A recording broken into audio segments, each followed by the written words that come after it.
Everyone, Brian here from Fools and Sages with part 7 of Walden by Henry David Thoreau.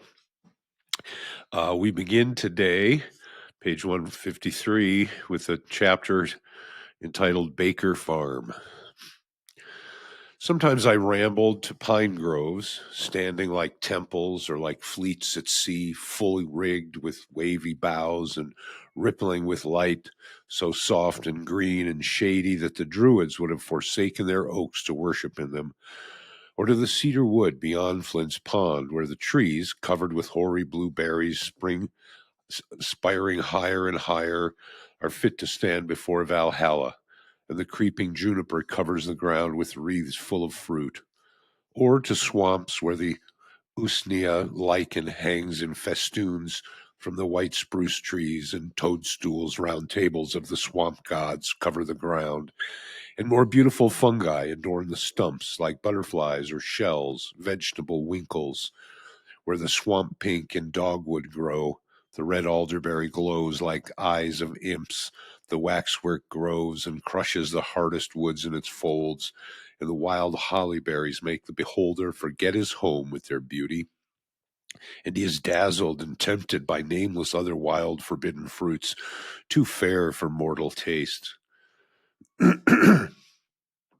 Instead of calling on some scholar, I paid many a visit to particular trees of kinds which are rare in this neighborhood, standing far away in the middle of some pasture or in the depths of a wood or swamp or on a hilltop, such as the black birch, of which we have some handsome specimens 2 feet in diameter, its cousin the yellow birch with its loose golden vest perfumed like the first, the beech, which has so neat a bole and beautifully lichen painted, perfect in all its details, of which, excepting scattered specimens, I know but one small grove of sizable trees left in the township, supposed to have been planted by the pigeons that were once baited with beech nuts nearby. It is worth the while to see the silver grain sparkle when you split this wood. The bass, the hornbeam, the Celtis occidentalis, or false elm, of which we have but one well grown.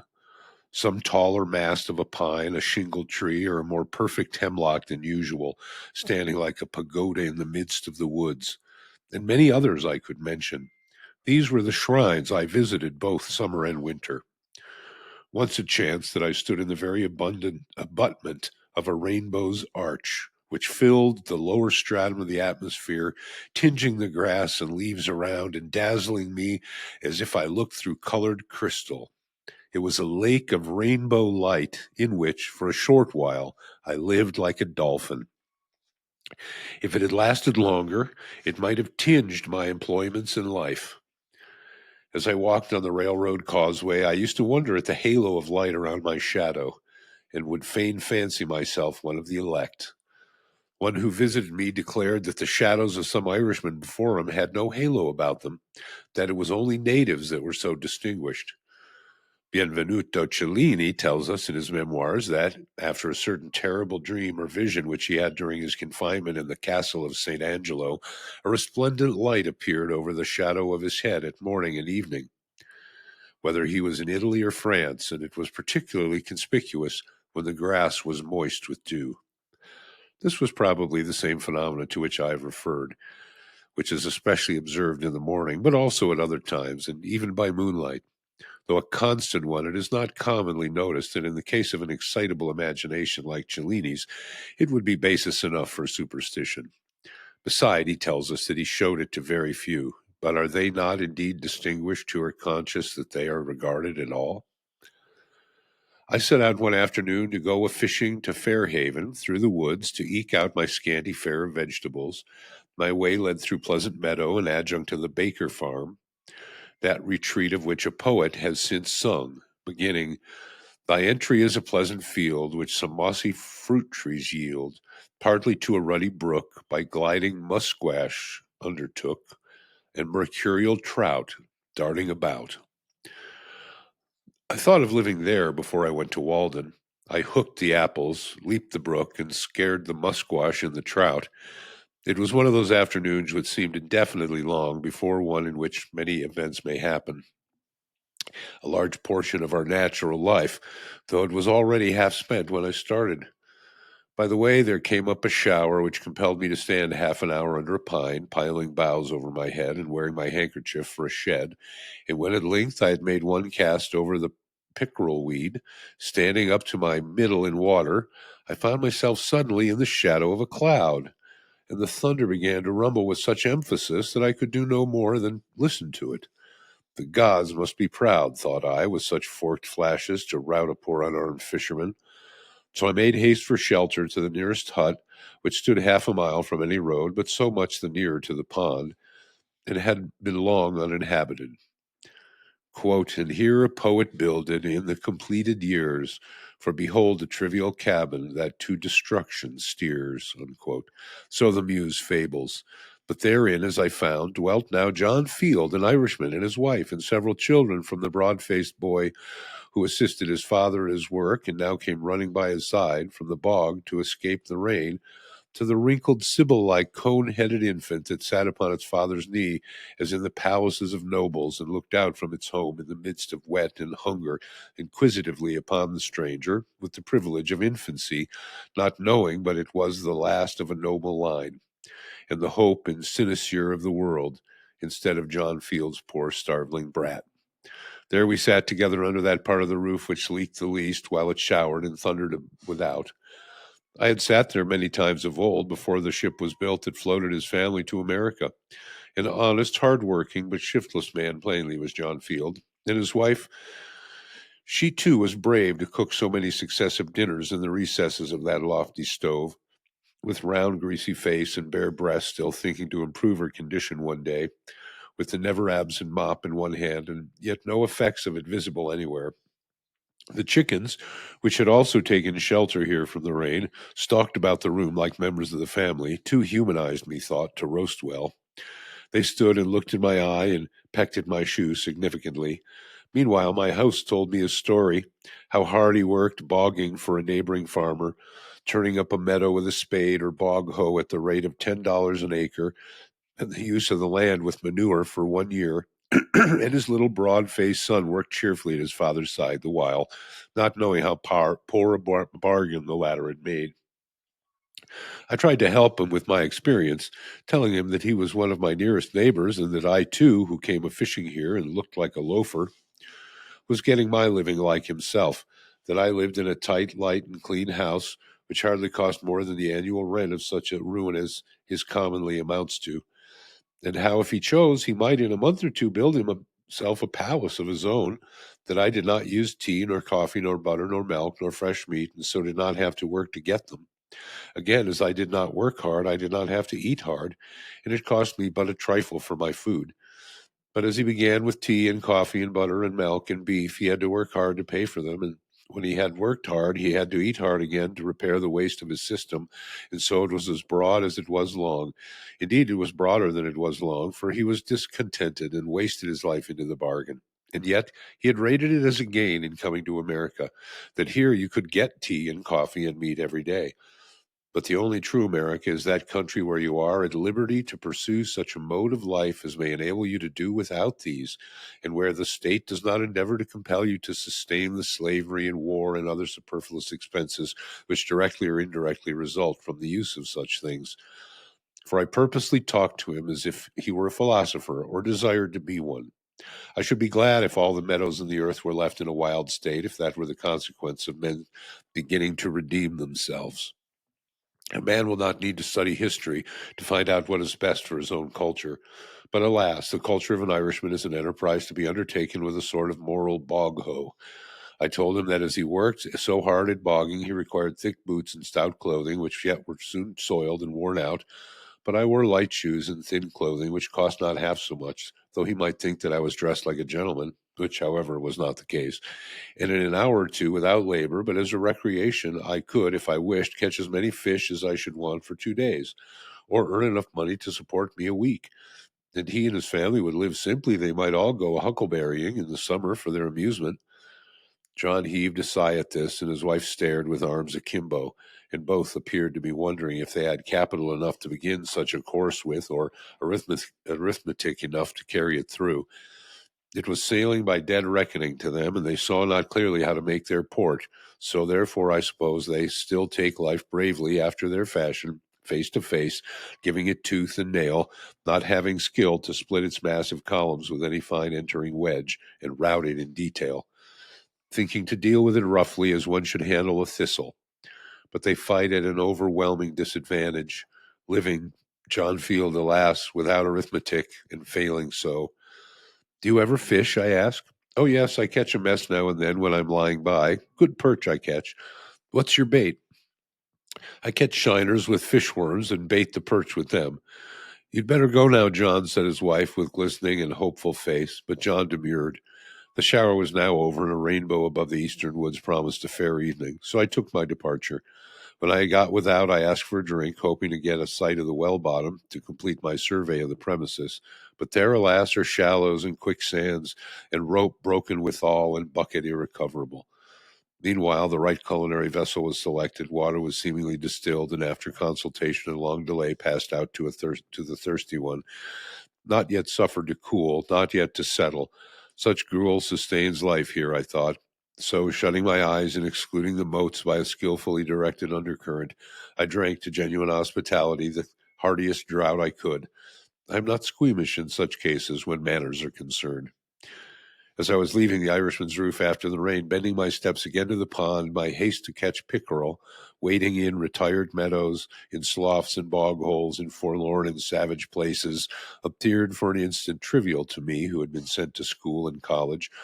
But as I ran down the hill towards the reddening west with the rainbow over my shoulder, and some faint tinkling sounds borne to my ear through the cleansed air, from I know not what quarter, my good genius seemed to say, go fish and hunt far and wide, day by day, farther and wider, and rest thee by many brooks and hearthsides without misgiving. Remember thy Creator in the days of thy youth. Rise free from care before dawn and seek adventures. Let the noon find thee by other lakes, and the night overtake thee everywhere at home. There are no larger fields than these, no worthier games than may be here played. Grow wild according to thy nature, like these sedges and brakes, which will never become English Bay. Let the thunder rumble. What if it threatens ruin to farmers' crops? That is not its errand to thee. Take shelter under the cloud while they flee to carts and sheds. Let not to get a living be thy trade, but thy sport. Enjoy the land, but own it not. Through want of enterprise and faith, men are where they are, buying and selling and spending their lives like serfs. O Baker Farm, quote, landscape where the richest element is a little sunshine innocent. No one runs to revel on thy rail-fenced lea. Debate with no man hast thou, with questions art never perplexed, as tame at the first sight as now, in thy plain russet gabardine dressed. Come ye who love and ye who hate, children of the holy dove, and guy foe of the state, and hang conspiracies from the tough rafters of the trees. Unquote. Men come tamely home at night only from the next field or street, where their household echoes haunt, and their life pines because it breathes its own breath over again.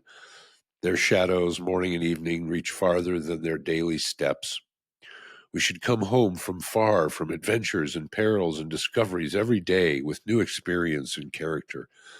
Before I had reached the pond, some fresh impulse had brought out John Field with altered mind, letting go bogging ere the sunset.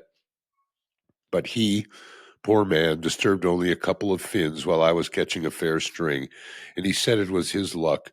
But when we changed seats in the boat, the luck changed seats too.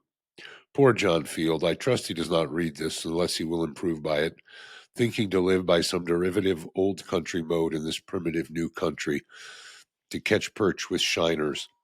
It is good bait sometimes, I allow, with his horizon all his own, yet he a poor man, born to be poor, with his inherited Irish poverty or poor life, his Adam's grandmother and boggy ways, not to rise in this world, he nor his posterity, till their wading, webbed, bog-trotting feet get talaria to their heels. In the next chapter, higher laws. As I came home through the woods with my string of fish trailing my pole, it being now quite dark, I caught a glimpse of a woodchuck stealing across my path and felt a strange thrill of savage delight and was strongly tempted to seize and devour him raw. Not that I was hungry then, except for the wildness which he represented. Once or twice, however, while I lived at the pond, I found myself ranging the woods like a half-starved hound, with a strange abandonment, seeking some kind of venison which I might devour, and no morsel could have been too savage for me. The wildest scenes had become unaccountably familiar. I found in myself, and still find, an instinct towards a higher, or as it is named, spiritual life, as do most men, and another towards a primitive, rank, and savage one, and I reverence them both. I love the wild not less than the good. The wildness and adventure that are in fishing still recommend it to me. I like sometimes to take rank hold on life and spend my day more as the animals do. Perhaps I have owed to this employment and to hunting, when quite young, my closest acquaintance with nature. They early introduce us to and detain us in scenery with which otherwise at that age we should have little acquaintance. Fishermen, hunters, wood choppers, and others spend their lives in the fields and woods, in a peculiar sense a part of nature themselves, are often in a more favorable mood for observing her in the intervals of their pursuits than philosophers or poets even who approach her with expectation. She is not afraid to exhibit herself to them. The traveler on the prairie is naturally a hunter, on the headwaters of the Missouri and Columbia a trapper, and at the falls of St. Mary a fisherman. He who is only a traveler learns things at second hand and by the halves and is poor authority. We are most interested when science reports what those men already know practically or instinctively, for that alone is a true humanity or account of human experience. They mistake who assert that the Yankee has few amusements because he has not so many public holidays, and men and boys do not play so many games as they do in England. For here, the more primitive but solitary amusements of hunting, fishing, and the like have not yet given place to the former. Almost every New England boy among my contemporaries shouldered a fowling piece between the ages of 10 and 14, and his hunting and fishing grounds were not limited like the preserves of an English nobleman, but were more boundless even than those of a savage. No wonder then that he did not oftener stay to play on the common. But already a change is taking place, owing not to an increased humanity, but to an increased scarcity of game.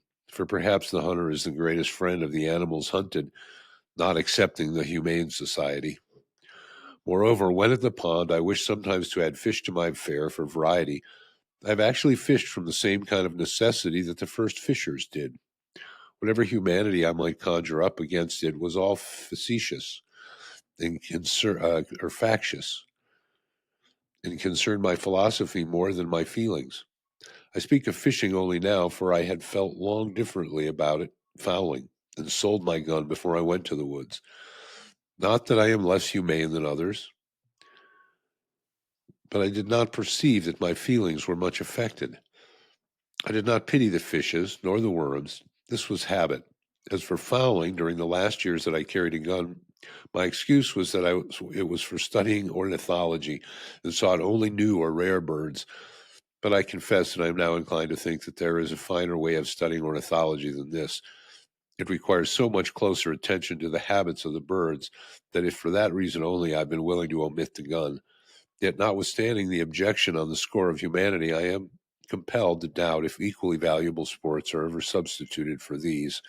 And when some of my friends have asked me anxiously about their boys, whether they should let them hunt, I've answered yes, remembering that it was one of the best parts of my education. Make them hunters, though sportsmen only at first, if possible, mighty hunters at last, so that they shall not find game large enough for them in this or any vegetable wilderness, hunters as well as fishers of men. Thus far I am of the opinion of Chaucer's nun, who, quote, "Yave not of the text a pulled hen, that saith that hunters ben not holy men," unquote. There is a period in the history of the individual, as of the race, when the hunters are the best men, as the Algonquins called them. We cannot but pity the boy who has never fired a gun. He's no more humane, while his education has been sadly neglected. This was my answer with respect to those youths who are bent on this pursuit, trusting that they would soon outgrow it. No humane being past the thoughtless age of boyhood will wantonly murder any creature which holds its life by the same tenure that he does. The hare in its extremity cries like a child. I warn you, mothers, that my sympathies do not always make the usual philanthropic distinctions. Such as often as the young man's introduction of the forest and the most original part of himself. He goes thither at first as a hunter and fisher until at last he has the seeds of a better life in him. He distinguishes his proper objects as a poet or naturalist, it may be, and leaves the gun and fishpole behind. The mass of men are still and always young in this respect. In some countries, a hunting parson is no uncommon sight, for a one might make a good shepherd's dog, but is far from being the good shepherd. Such a one. I have been surprised to consider that the only obvious employment except wood chopping, ice cutting, or the like business, which ever to my knowledge detained at Walden Pond for a whole half day any of my fellow citizens, whether fathers or children of the town, with just one exception, was fishing. Commonly, they did not think that they were lucky or well paid for their time unless they got a long string of fish, though they had the opportunity of seeing the pond all the while. They might go there 1,000 times before the sediment of fishing could sink to the bottom and leave their purpose pure. But no doubt such a clarifying process would be going on all the while. The governor and his council faintly remember the pond, for they went a fishing there when they were boys, but now they're too old and dignified to go a fishing, and so they know it no more forever. Yet even they expect to go to heaven at last. If the legislature regards it as chiefly to regulate the number of hooks to be used there, but they know nothing about the hook of hooks with which to angle for the pond itself, impaling the legislature for a bait. Thus, even in civilized communities, the embryo man passes through the hunter stage of development. I've found repeatedly of late years that I cannot fish without falling a little in self respect. I've tried it again and again. I have skill at it, and like many of my fellows, a certain instinct for it, which revives from time to time. But always when I have done it, I feel that it would have been better if I had not fished. I think that I do not mistake. It is a faint intimation, yet so are the first streaks of morning. There is unquestionably this instinct in me which belongs to the lower orders of creation. Yet with every year I am less a fisherman, though without more humanity or even wisdom. At present, I am no fisherman at all, but I see that if I were to live in a wilderness, I should again be tempted to become a fisher and hunter in earnest. Besides, there is something essentially unclean about this diet in all flesh, and I began to see where housework commences, and whence the endeavor which costs so much to wear a tidy and respectable appearance each day, to keep the house sweet and free from all ill odors and sights. Having been my own butcher and scullion and cook, as well as the gentleman for whom the dishes were served up, I can speak from an unusually complete experience. The practical objection to animal food in my case was its uncleanliness. And besides, when I had caught and cleaned and cooked and eaten my fish, they seemed not to have fed me essentially. It was insignificant and unnecessary and cost more than it came to. A little bread or a few potatoes would have done as well, with less trouble and filth. Like many of my contemporaries, I had rarely for many years used animal food or tea or coffee, etc., not so much because of any ill effects which I had traced to them, as because they were not agreeable to my imagination. The repugnance to animal food is not the effect of experience, but is an instinct. It appeared more beautiful to live low and fare hard in many respects, and though I never did so, I went far enough to please my imagination. I believe that every man who's ever been earnest to preserve his higher or poetic faculties in the best condition has been particularly inclined to abstain from animal food and from much food of any kind. It is a significant fact stated by entomologists, and I find it in Kirby and Spence, that, quote, some insects in their perfect state, though furnished with organs of feeding, make no use of them, unquote. And they lay it down as, quote, a general rule that almost all insects of this state each must eat much less than that of larvae. The voracious caterpillar which transformed into a butterfly, and the gluttonous maggot when become a fly, unquote, content themselves with a drop or two of honey or some other sweet liquid. The abdomen under the wings of the butterfly still represents the larvae. This is the tidbit which tempts the insectivorous fate. The gross feeder is a man in the larvae state, and there are whole nations in that condition, nations without fancy or imagination, whose vast abdomens betray them. It is hard to provide and cook so simple and clean a diet as will not offend the imagination, but this, I think, is to be fed when we feed the body. They should both sit down at the same table. Yet perhaps this may be done. The fruits eaten temperately need not make us ashamed of our appetites, nor interrupt the worthiest pursuits. But put an extra condiment into your dish and it'll poison you. It's not worth the while to live by rich cookery. Most men would feel shame if caught preparing with their own hands precisely such a dinner, whether of animal or vegetable food, as is every day prepared by them for them by others. Yet till this is otherwise, we are not civilized. And if gentlemen and ladies are not true men and women, this certainly suggests what change is to be made. It may be vain to ask why the imagination will not be reconciled to flesh and fat. I am satisfied that it is not. Is it not a reproach that man is a carnivorous animal? True, he can and does live in a great measure by preying on other animals, but this is a miserable way, as anyone who will go to snaring rabbits or slaughtering lambs may learn. That he will be regarded as a benefactor of his race who shall teach man to confine himself to a more innocent and wholesome diet. Whatever my own practice may be, I have no doubt that it is part of the destiny of the human race and its gradual improvement to leave off eating animals as surely as the savage tribes have left off eating each other when they came in contact with the more civilized. If one listens to the faintest but constant suggestions of his genius, which are certainly true, he sees not to what extremes or even insanity it may lead him, and yet that way, as he grows more resolute and faithful, his road lies. The faintest assured objection which one healthy man feels will at length prevail over the arguments and customs of mankind. No man ever followed his genius till it misled him. Though the result were bodily weakness, yet perhaps no one can say that the consequences were to be regretted, for these were life in conformity to higher principles. If the day and the night are such that you greet them with joy, and life emits a fragrance like flowers and sweet-scented herbs, is more elastic, more starry, more immortal, that is your success. All nature is your congratulation, and you have cause momentarily to bless yourself.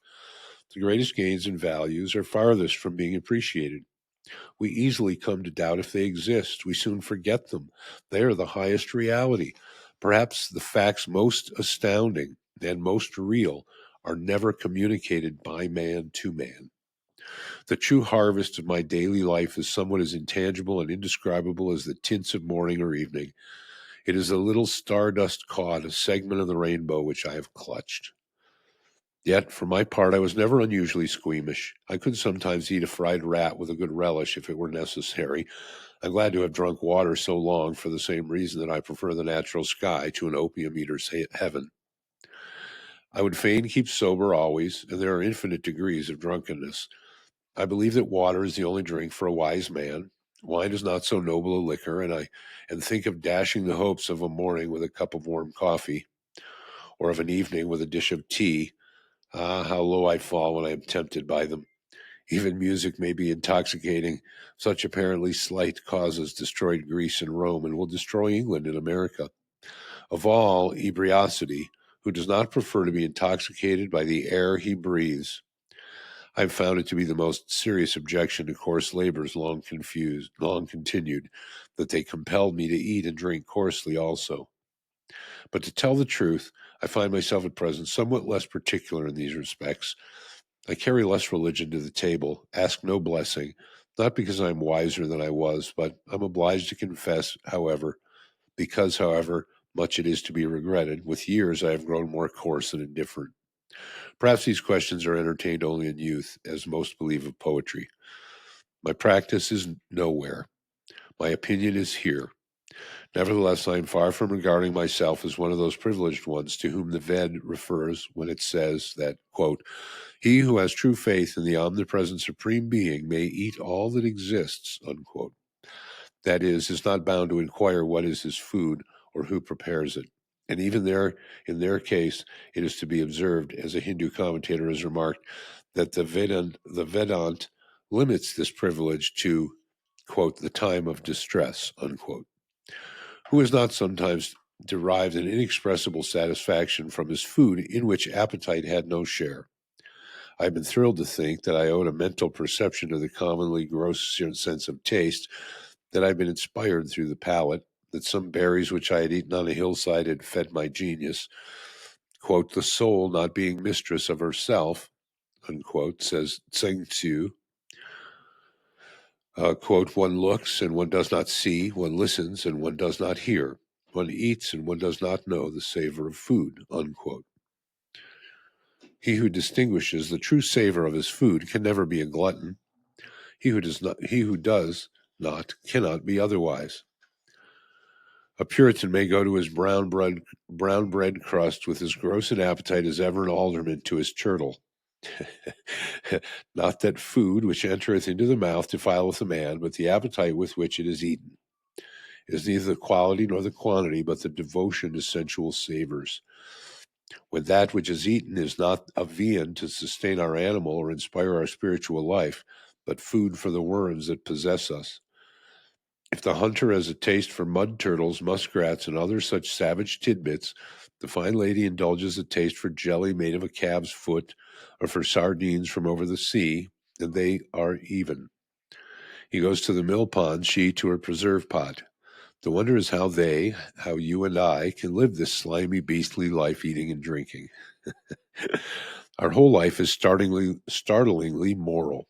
There is never an instant's truce between virtue and vice. Goodness is the only investment that never fails. In the music of the harp which trembles round the world, it is the insisting on this which thrills us. The harp is the traveling patterer for the universe's insurance company, recommending its laws, and our little goodness is all the assessment that we pay. Though the youth at last grows indifferent, the laws of the universe are not indifferent, but are forever on the side of the most sensitive. Listen to every zither for some reproof, for it is surely there, and he is unfortunate who does not hear it. We cannot touch a string or move a stop, but the charming moral transfixes us. Many an irksome noise go a long way off, is heard as music, a proud, sweet satire on the meanness of our lives. We are conscious of an animal in us which awakens in proportion as our higher nature slumbers.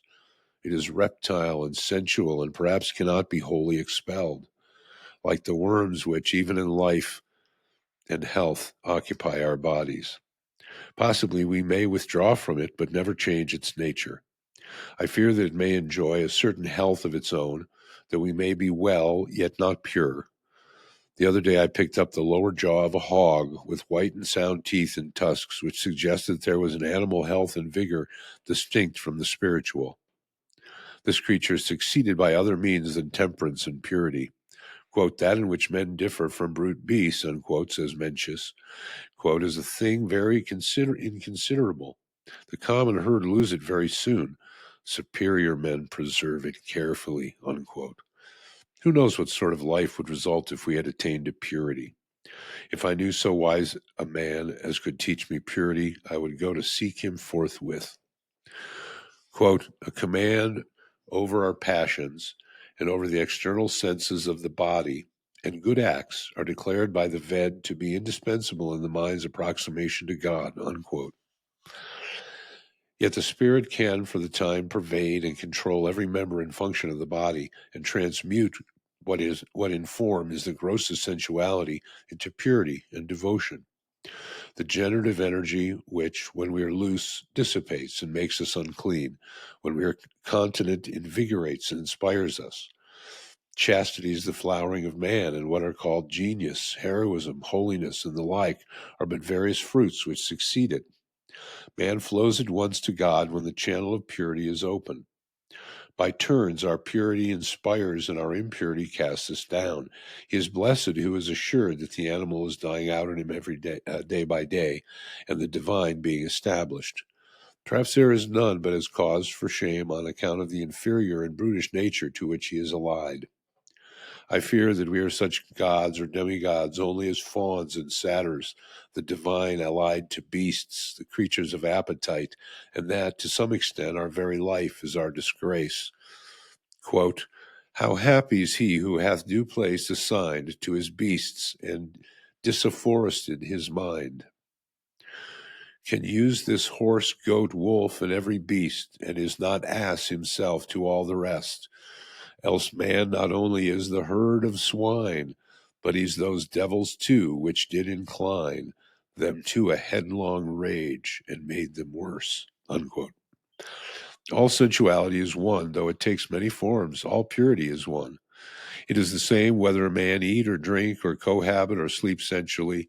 They are but one appetite, and we only need to see a person do any one of these things to know how great a sensualist he is. The impure can neither stand nor sit with purity. When the reptile is attacked at the one mouth of his burrow, he shows himself at another. If you would be chaste, you must be temperate. What is chastity? How shall a man know if he is chaste? He shall not know it. We have heard of this virtue, but we know not what it is. We speak comfortably to the rumor which we have heard. From exertion come wisdom and purity. From sloth, ignorance and sensuality. In the student, sensuality is a sluggish habit of mind. An unclean person is universally a slothful one who sits by a stove, whom the sun shines on prostrate, who reposes without being fatigued. If you would avoid uncleanness and all the sins, work earnestly, though it be at cleaning a stable.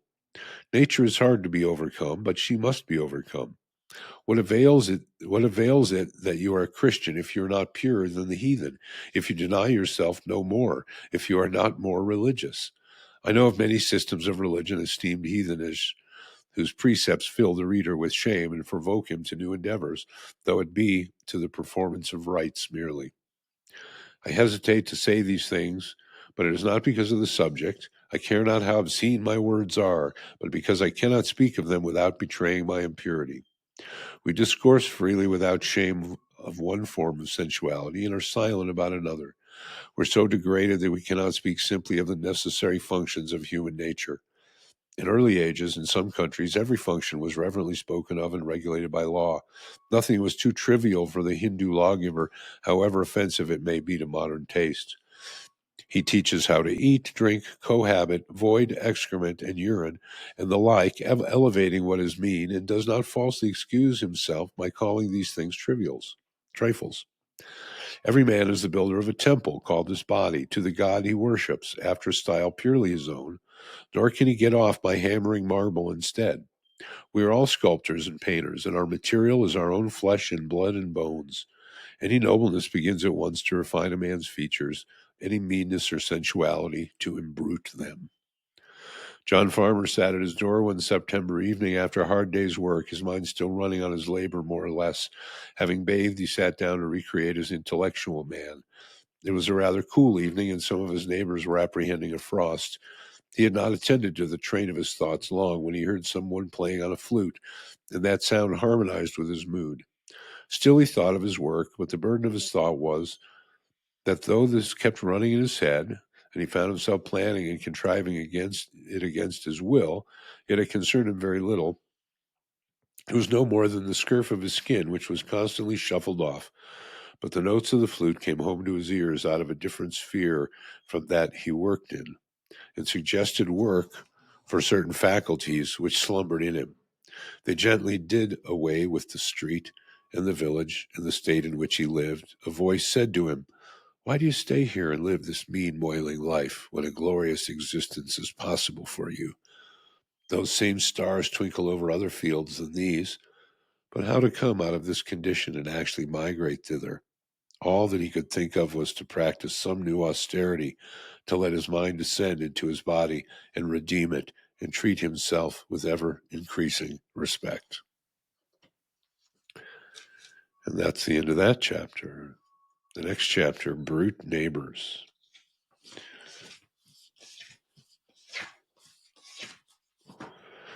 Sometimes I had a companion in my fishing who came through the village to my house from the other side of town, and the catching of the dinner was as much a social exercise as eating of it. Hermit, I wonder what the world is doing now. I've not heard so much as a locust over the sweet fern these 3 hours. The pigeons are all asleep upon their roosts, no flutter from them. Was that a farmer's noon horn which sounded from beyond the woods just now? The hands are coming in to boiled salt beef and cider and Indian bread. Why will men worry themselves so? He that does not eat need not work. I wonder how much they have reaped. Who would live there where a body can never think for the barking of bows? And oh, the housekeeping, to keep bright the devil's doorknobs and scour the this bright day. Better not keep a house, say some hollow tree, and then for morning calls and dinner parties. Only a woodpecker tapping. Oh, they swarm. The sun is too warm there. They're born too far into life for me. I have water from the spring and a loaf of brown bread on the shelf. Hark, I hear a rustling of the leaves. Is it some ill-fed village hound yielding to the instinct of the chase, or the lost pig which is said to be in these woods, whose tracks I saw after the rain? It comes on apace. My sumachs and sweetbriars tremble. Ah, Mr. Poet, is it you? How do you like the world today? Poet. See those clouds, how they hang? That's the greatest thing I've seen today. There's nothing like it in the old paintings, nothing like it in foreign lands, unless when we were off the coast of Spain. That's a true Mediterranean sky. I thought, as I have my living to get and have not eaten today, that I might go a fishing. That's the true industry for poets. It is the only trade I've learned. Come, let's along. Hermit. I cannot resist. My brown bread will soon be gone. I'll go with you gladly soon, but I am just concluding a serious meditation. I think that I am near the end of it. Leave me alone then for a while, but that we may not be delayed, you shall be digging the bait meanwhile. Angleworms are rarely to be met with in these parts where the soil was never fattened with manure. The race is nearly extinct. The sport of digging the bait is nearly equal to that of catching the fish when one's appetite is not too keen. Now, this you may have all to yourself today. I would advise you to set in the spade down yonder among the groundnuts where you see the johnswort waving. I think that I may warrant you one worm to every 3 sods you turn up. If you look well in among the roots of the grass, as if you were weeding, or if you choose, go farther, it'll not be unwise, for I've found the increase of fair bait to be very nearly as the squares of the distances. Hermit, alone. Let me see, where was I? Methinks I was nearly in this frame of mind. The world lays about at this angle. Shall I go to heaven or fishing? If I should soon bring this meditation to an end, would another so sweet occasion be likely to offer? I was as near being resolved into the essence of things as ever I was in my life. I fear my thoughts will not come back to me. If it would do any good, I would whistle for them. When they make us an offer, it is wise to say, "We will think of it." My neighbors have left no track, and I cannot find the path again. What was it that I was thinking of? It was a very hazy day. I will just try these 3 sentences of Confucius, that they may fetch that state about again. I know not whether it was the dumps or a budding ecstasy. Mem, there never is but one opportunity of a kind. Poet, how now, hermit? Is it too soon? I have just got 13 whole ones, besides several which are imperfect or undersized, but they'll do for the smaller fry. They do not cover up the hook so much. Those village worms are quite too large. A shiner may make a meal off of one without finding the skewer. Hermit, well then, let's be off.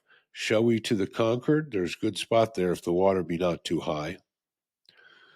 Why do precisely these objects which we behold make a world?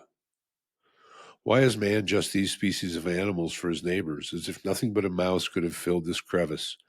I suspect that Pilpay and Company have put animals to their best use, for they're all beasts of burden, in a sense, made to carry some portion of our thoughts. The mice which haunted my house were not the common ones which are said to have been introduced into the country, but a wild native kind not found in the village. I sent one to a distinguished naturalist, and it interested him much. When I was building, one of these had its nest underneath the house, and before I had laid the second floor, the swept out the shavings would come out regularly at lunchtime and pick up the crumbs at my feet. It probably had never seen a man before, and it soon became quite familiar and would run over my shoes and up my clothes. It could readily ascend the sides of the room by short impulses like a squirrel, which it resembled in its motions. At length, as I leaned with my elbow on the bench one day, it ran up my clothes and along my sleeve and round the paper which held my dinner.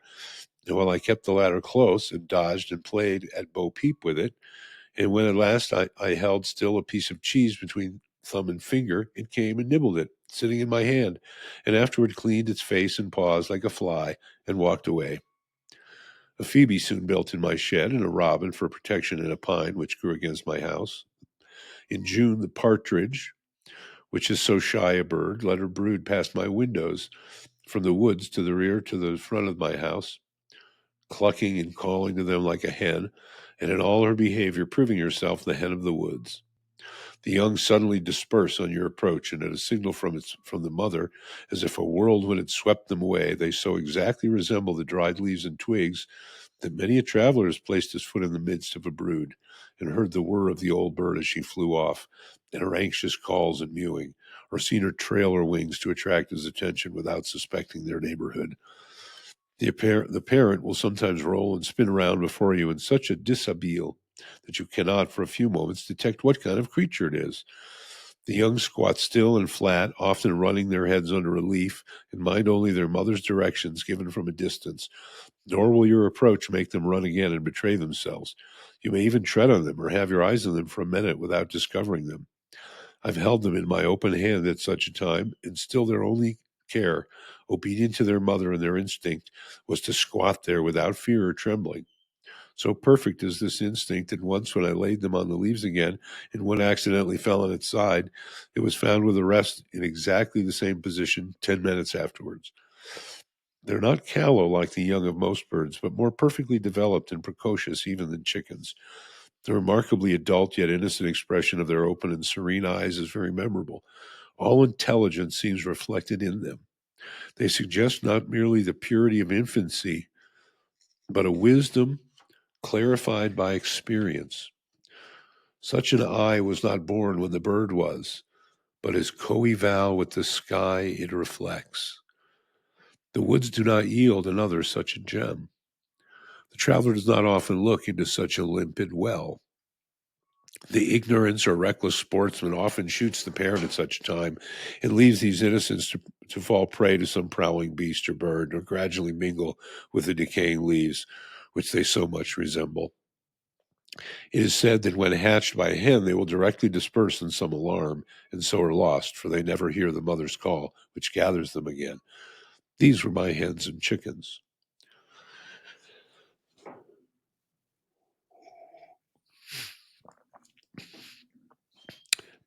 It is remarkable how many creatures live wild and free, though secret in the woods, and still sustain themselves in the neighborhood of towns, suspected by hunters only. How retired the otter manages to live here. He grows to be 4 feet long, as big as a small boy, perhaps without any human being getting a glimpse of him. I formerly saw the raccoon in the woods behind where my house is built, and probably still heard their wintering at night. Commonly, I rested an hour or two in the shade at noon after planting, and ate my lunch and read a little by a spring, which was the source of a swamp and of a brook oozing from under Brister's Hill, half a mile from my field. The approach to this was through a succession of descending grassy hollows full of young pitch pines into a larger wood about the swamp. There, in a very secluded and shaded spot under a spreading white pine, there was yet a clean, firm sward to sit on. I had dug out the spring and made a well of clear gray water where I could dip up a pailful without roiling it. And thither I went for this purpose almost every day in midsummer when the pond was warmest.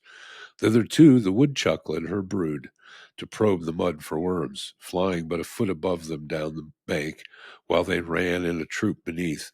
But at last, spying me, she would leave her young and circle round and round me, nearer and nearer, till within 4 or 5 feet, pretending broken wings and legs to attract my attention and get off her young, who would already have taken up their march with faint, wiry peep, single file through the swamp as she directed. Or I heard the peep of the young when I could not see the parent bird. There, too, the turtle dove sat over the spring, or fluttered from bough to bough of the soft white pines over my head. Or the red squirrel, coursing down the nearest bough, was particularly familiar and inquisitive. You only need sit long enough in some attractive spot in the woods that all its inhabitants may exhibit themselves to you by turns. I was witness to events of a less peaceful character. One day when I went out to my woodpile, or rather my pile of stumps, I observed two large ants, the one red, the other much larger, nearly half an inch long and black, fiercely contending with one another. Having once got hold, they never let go, but struggled and wrestled and rolled on the chips incessantly. Looking farther, I was surprised to find that the chips were covered with such combatants, that it was not a duellum, but a bellum, a war between two races of ants, the red always pitted against the black, and frequently two reds 2 red ones to 1 black. The legions of these myrmidons covered all the hills and vales in my wood yard, and the ground was already strewn with the dead and dying, both red and black. It was the only battle which I have ever witnessed, the only battlefield I ever trod while the battle was raging, internecine war, the red Republicans on the one hand and the black imperialists on the other. On every side they were engaged in deadly combat, yet without any noise that I could hear, and human soldiers never fought so resolutely. I watched a couple that were fast locked in each other's embraces in a little sunny valley amid the chips, now at noonday prepared to fight till the sun went down or life went out. The smaller red champion had fastened himself like a vice to his adversary's front, and through all the tumblings on that field never for an instant ceased to gnaw at one of his feelers near the root, having already caused the other to go by the board. While the stronger black one dashed him from side to side, and as I saw looking nearer, had already divested him of several of his members, they fought with more pertinacity than bulldogs. Neither manifested the least disposition to retreat. It was evident that their battle cry was conquer or die.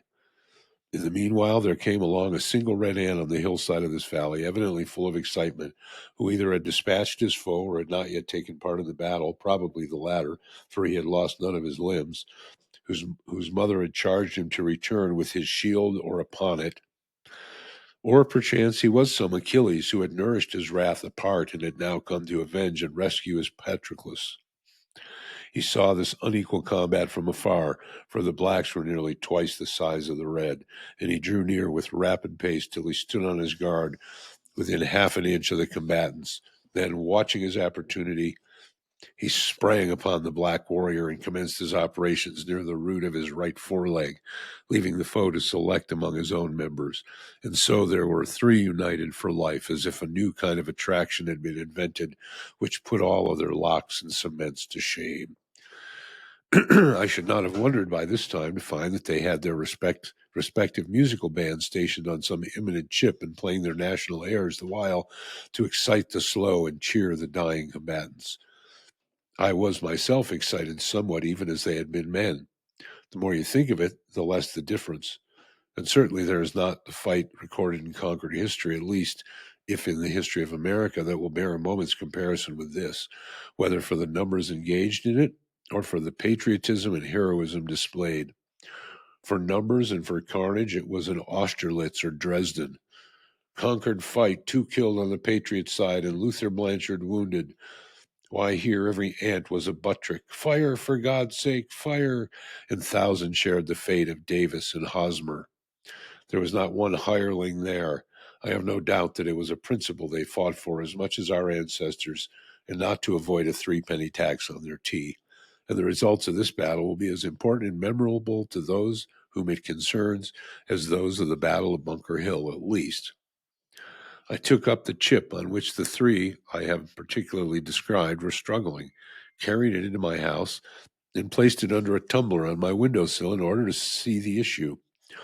Holding a microscope to the first-mentioned red ant, I saw that though he was assiduously gnawing at the near foreleg of his enemy, having severed his remaining feeler, his own breast was all torn away, exposing what vitals he had there to the jaws of the black warrior, whose breastplate was apparently too thick for him to pierce. The dark carbuncles of the sufferer's eyes shone with ferocity as such as war could only excite. They struggled half an hour longer under the tumbler, and when I looked again, the black soldier had severed the heads of his foes from their bodies, and the still living heads were hanging on either side of him like ghastly trophies at his saddle bow, still apparently as firmly fastened as ever. And he was endeavoring, with feeble struggles, being without feelers, and with only the remnant of a leg, and I know not how many other wounds, to divest himself of them, which at length, after half an hour more, he accomplished. I raised the glass, and he went off over the window-sill in that crippled state. Whether he finally survived that combat and spent the remainder of his days in some Hotel des Invalides, I do not know. But I thought that his industry would not be worth much thereafter.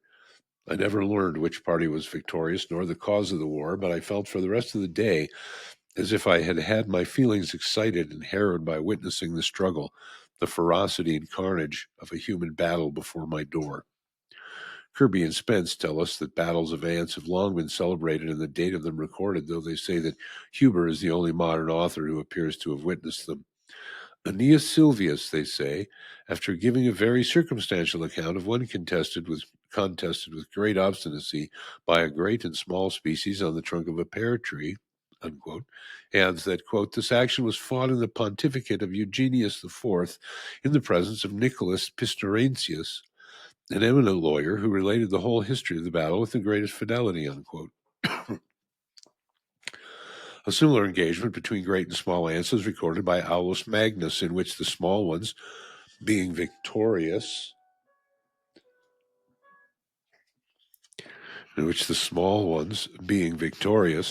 are said to have buried the bodies of their own soldiers, but left those of their giant enemies a prey to the birds.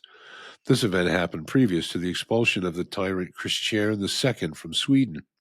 The battle which I witnessed took place in the presidency of Polk, 5 years before the passage of Webster's Fugitive Slave Bill. Many a village beau, fit only to course a mud turtle in a victualling cellar, sported his heavy quarters in the woods without the knowledge of his master, and ineffectually smelled at old fox burrows and woodchuck holes. I think a village beau is a dog of some sort. Led perchance by some slight cur which nimbly threaded the wood, and might still inspire a natural terror in its denizens.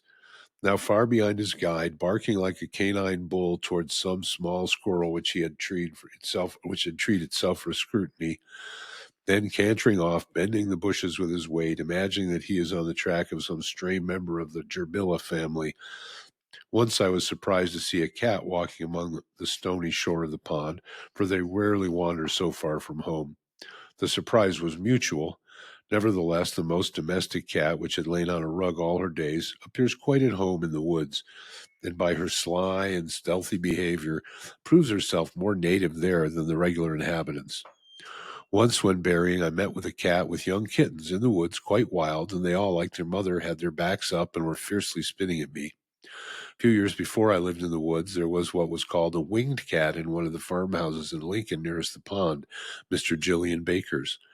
When I called to see her in June 1842, she was gone hunting in the woods, as was her wont. I am not sure whether it was male or female, and so used the more common pronoun, but her mistress told me that she came into the neighborhood a little more than a year before in April, and was finally taken into their house, that she was of a dark brownish gray color with a white spot on her throat and white feet, and had a large bushy tail like a fox, that in the winter the fur grew thick and flatted out along her sides, forming stripes 10 or 12 inches long by 2.5 wide, and under her chin like a muff, the upper side loose, the under matted like felt, and in the spring these appendages dropped off.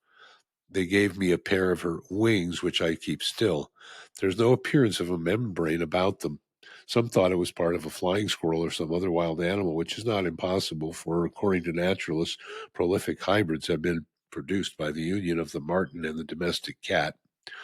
This would have been the right kind of cat for me to keep if I had kept any, for why should not a poet's cat be winged as well as his horse?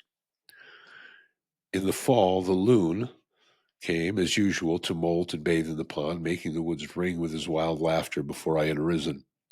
At rumor of his arrival, all the mill dam sportsmen are on the alert, in gigs and on foot, 2 by 2 and 3 by 3, with patent rifles and conical balls and spyglasses. They come rustling through the woods like autumn leaves, at least 10 men to one loon. Some station themselves on this side of the pond, some on that, for the poor bird cannot be omnipresent. If he dive here, he must come up there. But now the kind October wind rises, rustling the leaves and rippling the surface, so that no loon can be heard or seen. Those foes sweep the pond with spyglasses, and the woods resound with their discharges. The waves generously rise and dash angrily, taking sides with all waterfowl, and our sportsmen must beat a retreat to town and shop and unfinished jobs. But they were too often successful. When I went to get a pail of water early in the morning, I frequently saw the stately bird sailing out of my cove within a few rods. If I endeavored to overtake him in a boat in order to see how he would maneuver, he would dive and be completely lost, so that I did not discover him again, sometimes till the latter part of the day. But I was more than a match for him on the surface. He commonly went off in a rain. As I was paddling along the North Shore one very calm October afternoon, for such days especially they settle onto the lakes like the milkweed down, having looked in vain over the pond for a loon, suddenly one sailing out from the shore toward the middle of a few rods in front of me set up his wild laugh and betrayed himself. I pursued with a paddle and he dived, but when he came up I was nearer than before. He dived again, but I miscalculated the direction he would take, and we were 50 rods apart when he came to the surface this time, for I had helped to widen the interval, and again he laughed long and loud, and with more reason than before. He maneuvered so cunningly that I could not get within a half a dozen rods of him. Each time when he came to the surface, turning his head this way and that, he coolly surveyed the water and the land, and apparently chose his course so that he might come up where there was the widest expanse of water, and at the greatest distance from the boat. It was surprising how quickly he made up his mind and put his resolve into execution. He led me at once to the widest part of the pond and could not be driven from it. While he was thinking one thing in his brain, I was endeavoring to divine his thought in mine. It was a pretty game played on the smooth surface of the pond, a man against a loon. Suddenly your adversary's checker disappears beneath the board, and the problem is to place yours nearest to where he will appear again. Sometimes he would come up unexpectedly on the opposite side of me, having apparently passed directly under the boat. So long-winded was he and so unweariable that when he had swum farthest, he would immediately plunge again, nevertheless. And then no wit could divine where in the deep pond beneath the smooth surface he might be speeding his way like a fish, for he had time and ability to meet the bottom of the pond at its deepest part. It is said that loons have been caught in the New York lakes 80 feet beneath the surface with hooks set for trout, though Walden is deeper than that. How surprised must the fishes be to see this ungainly visitor from another sphere speeding his way amid their schools. Yet he's appeared to know his course as surely under water as on the surface, and swam much faster there. Once or twice I saw a ripple where he approached the surface, just put his head out to reconnoiter, and instantly dived again. I found that it was as well for me to rest on my oars and wait his reappearing as to endeavor to calculate where he would rise. For again and again, when I was straining my eyes over the surface one way, I would suddenly be startled by his unearthly laugh behind me. But why, after displaying so much cunning, did he invariably betray himself the moment he came up with that loud laugh? Did not his white breast enough betray him? He was indeed a silly loon, I thought. I could commonly hear the splash of the water when he came up, and so also detected him. But after an hour he seemed as fresh as ever, dived as willingly, and swam yet farther than at first. It was surprising to see how serenely he sailed off with unruffled breast when he came to the surface, doing all the work with his webbed feet beneath. His usual note was this demoniac laugh. It's somewhat like that of a waterfowl, but occasionally when he had balked me most successfully and came up a long way off, he uttered a long-drawn, unearthly howl, probably more like that of a wolf than any bird, as when a beast puts his muzzle to the ground and deliberately howls. This was his looning, perhaps the wildest sound that is ever heard here, making the woods ring far and wide. I concluded that he laughed in derision of my efforts, confident of his own resources. Though the sky was by this time overcast, the pond was so smooth that I could see where he broke the surface when I did not hear him. His white breast, the stillness of the air, and the smoothness of the water were all against him. At length, having come up 50 rods off, he uttered one of those prolonged howls as if calling on the god of loons to aid him, and immediately there came a wind from the east and rippled the surface and filled the whole air with misty rain. And I was impressed as if it were the prayer of the loon answered, and his god was angry with me. And so I left him, disappearing far away on the tumultuous surface. For hours in fall days, I watched the ducks cunningly tack and veer and hold the middle of the pond, far from the sportsmen, tricks which they will have less need to practice in Louisiana bayous. When compelled to rise, they would sometimes circle round and round and over the pond at a considerable height, from which they could easily see to other ponds and the river, like black motes in the sky. And when I thought they had gone off thither long since, they would settle down by a slanting flight of a quarter of a mile onto a distant part which was left free. But what, besides safety, they got by sailing in the middle of Walden, I do not know, unless they love its water for the same reason that I do. And that is the end of that chapter and the end of part 7. See everybody next time. Bye bye.